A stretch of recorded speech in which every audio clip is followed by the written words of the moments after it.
তাআলা গোয়েন্দা পাঠাইছে সাহসে কোনো টাকা পয়সা কোনো সুইচ ব্যাংক থুইছিনি।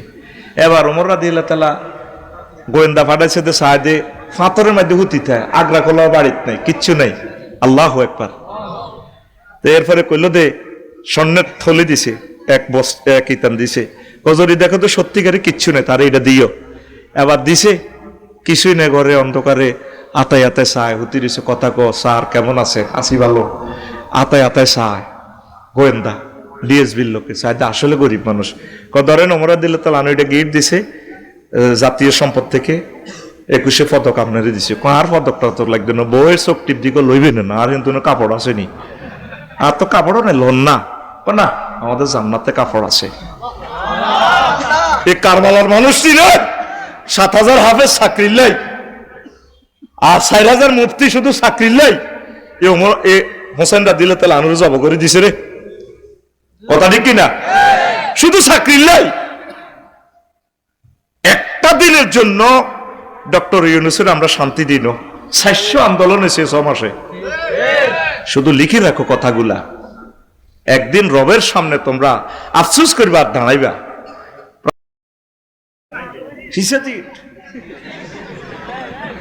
দম বন্ধ হয়ে যাবে বেটা, দোয়া বেটা জাহান নামের দোয়া। আচ্ছা হুন, রোজা আল্লাহ কেন দিছে, ফরজ করছে? মুত্তাকি বানাইবার লাই। কিল্লাই মুত্তাকি বানাইবার লাই। মুত্তাকি মানে কি রে ভাই? আল্লাহরে ভয় করা, যে সকল কাজে আল্লাহকে ভয় করে।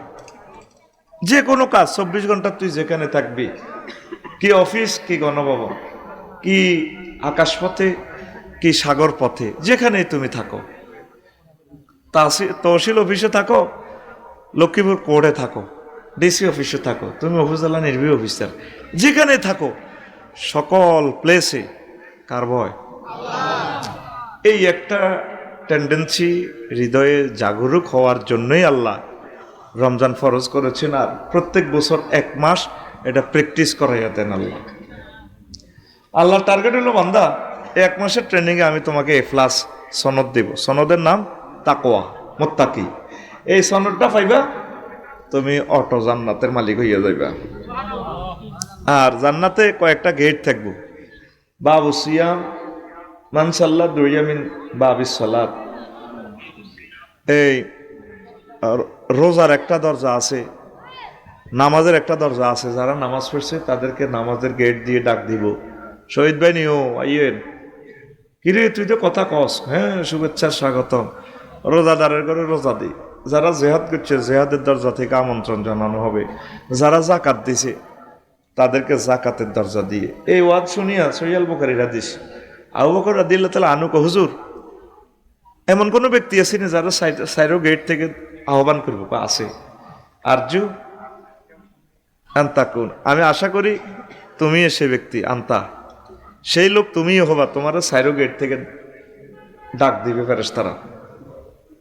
সুবহানাল্লাহ। আমি পড়ে দিই কেমন না, পয়সা আমি খাইছি যেহেতু, সুবহানাল্লাহ কন্টাক্ট তো আমারই, তুই তো শুধু বসে থাকবি। জোরে কও সুবহানাল্লাহ। তাইলে রোজা কেন দিছে আল্লাহ? মুত্তাকি হবার জন্য। কি হবার জন্য? মুত্তাকি মানে সব সময়, সব কাজে, সব স্থানে আল্লাহকে ভয় করা, ভয় করতে শিখা। আল্লাহ নিজে বলছেন, বান্দা উইদ্দাত লিল মুত্তাকিন, আমি আল্লাহ মুত্তাকিদের জন্য জান্নাত বানিয়ে রেখেছি। ভালো খানার জান্নাতে মেহমানদারির আয়োজন করছি মুত্তাকিদের জন্য। লক্ষ্মীপুর শিল্পকলা একাডেমিতে সিট বরাদ্দ, যারা আমি আল্লাহকে সব সময়, সব জায়গায়, সব স্থানে, সর্বাবস্থায় যারা ভয় করে। সুবহানাল্লাহ। আরো একটু ডিসকাস করব। তো একটা হাদিস নিয়েছি, তাও সহিহ বুখারীর হাদিস, ইলতামিসু হাফিল আশরিল আওয়াখির মিন রমজান, তোমরা লাইলাতুল কদর রমজানের শেষ দশকে অন্বেষণ করো। শেষ দশকের কোন হাদিসে আছে বিজোড় রাত্রি সমূহে, 21, 23, 25, 27, 29, এই 5 রাত। তো এটার জন্য সবচেয়ে নির্ভরযোগ্য, গাড়ি যাতে মিস না হয়, শেষ দশকে এতেকাফ করাটাই সুন্দর। এতেকাফ অবস্থা মসজিদে শুয়ে থাকেন, ইবাদত করেন, যায় করেন, সবে কদরের মুহূর্তটা বড় রাত্রে হোক, তাহাজ্জুদের সময় হোক, যে সময় হোক, আপনি কিন্তু আল্লাহর অফিসে আসেন, মসজিদে আসেন। আপনার মুতাকিব ব্যক্তির জন্য এই লাইলাতুল কদর ধরেন সে শিওর ইনশাল্লাহ পাইছে। এই জন্য রাসূল সাল্লাল্লাহু আলাইহি সাল্লামের পবিত্র অভ্যাস ছিল তিনি 10 দিন ইতিকাফ করতেন। কয় দিন? যে বছর তিনি ইন্তেকাল করছেন সে বছর 20 দিন করছে। কয় দিন? আমাদের সমাজে প্রচলিত আছে 3 দিন ইতিকাফ করা, 2 দিন করা। এটা সুন্নত তরিকা হবে না। ইতিকাফের কিছু সওয়াব পাবেন, কিন্তু ফুললি ইতিকাফ হলো না। তো রাসূল সাল্লাল্লাহু আলাইহি সাল্লাম বলছেন, মানে ইতিকাফা আশরাফি রমজানা কানা কা হাজ্জাতাইন ওয়া উমরাতাইন। যে ব্যক্তি রমজানে ইতিকাফ করলো সে যেন 2টা হজ এবং 2টা উমরার মালিক হয়ে গেল। দেখবেন সবচেয়ে মজার একটা ইবাদত এই দুনিয়াতে ইতিকাফ। আপনি করার পর বুঝবেন কি মজা লাগবে। দেখি ইতিকাফকারী কয়জন আছেন, হাত উঠানছে। কারা কারা আগে গত বছর করছেন? মাশাআল্লাহ, মারহাবা, আল্লাহ তুমি কবুল করো। এই মজাটা তাদেরকে জিজ্ঞেস করিয়েন। মরার আগে মরেন।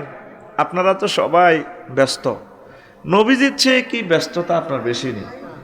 35টা মন্ত্রণালয় বাংলাদেশে ধরেন, প্রতিমন্ত্রী আছে, উপমন্ত্রী আছে, আরো কত মন্ত্রী আছে, এক মন্ত্রীর আন্ডারে কত এমপি আছে, সচিব আছে। নবীজি সকল মন্ত্রণালয়ের হেড, আর আজিম পর্যন্ত পরিচালনার দায়িত্ব ওনার। আউয়াল সে আখের ফাতালের নিচে কি হয় এটার খোঁজ খবরও নবীজিকে রাখা লাগে, আল্লাহ দায়িত্ব দিছে।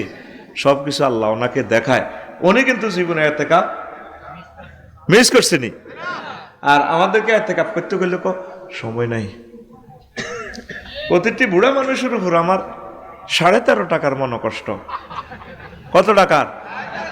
এতে ইতিকাফ করতে গেলে আমি মতিত আর ডায়াবেটিসের ব্যারাম, কাঠটা সিটারের মতো লাগে এতে। তুই এটা চিন্তা করলি না? তুই ইন্তেকালের পর তোর কাল্লমে জিজ্ঞেস করবো বেড়া। আমার দাদাদে মরি গেছে, তারে জিজ্ঞাইয়েননি। আব্বা মরি গেছে, তো আব্বার কবর হওয়া তো যাইবার সময় হইয়েন না। ওর কথা কয় না। ওই দিন আমার বোন মরি গেছে, বোনের জানাজাটাও দিতে পারি না আধা ঘন্টার জন্য। ওই লক্ষ্মীপুর রায়পুরে বা এখানে মাহফিল আছিল, জানাজাটা 7:30। এর আগে চাই চলিয়েছি। আফসারি এখন মরি যাক না, কে জিজ্ঞাইব তারে? মরার আগে মর। প্রতি বছর 10টা দিন মসজিদে ফিটটা লাগা। আশা করি তোর ফিডের চামড়া জাহান্নামের আগুন তো বাঁচব। তো কসে কারা কারা এবারে ইতিকাফ করবি? আত্মা দে আছে, বেগুন উড়াইও না, দরকার নাই। যেগুন করবা আজম বেল জজম বুঝি শুনি আতুড়াও। আল্লাহ দেখো সব মাহফিলে সিটারি রয়ে গেছে, সব চিড়ে আতুড়া আল্লাহ কামের কাম হুদা। কারা কারা ইতিকাফ করবি কদর আল্লাহরে হাত দেখা। আল্লাহ তুমি তাদেরকে কবুল করো। ইতিকাফ করবেন ইনশাআল্লাহ, মিস করিয়েন না। এটা একটা দারুণ ইবাদত। আল্লাহ আমার প্রিয় মানুষগুলোকে তুমি কবুল করো।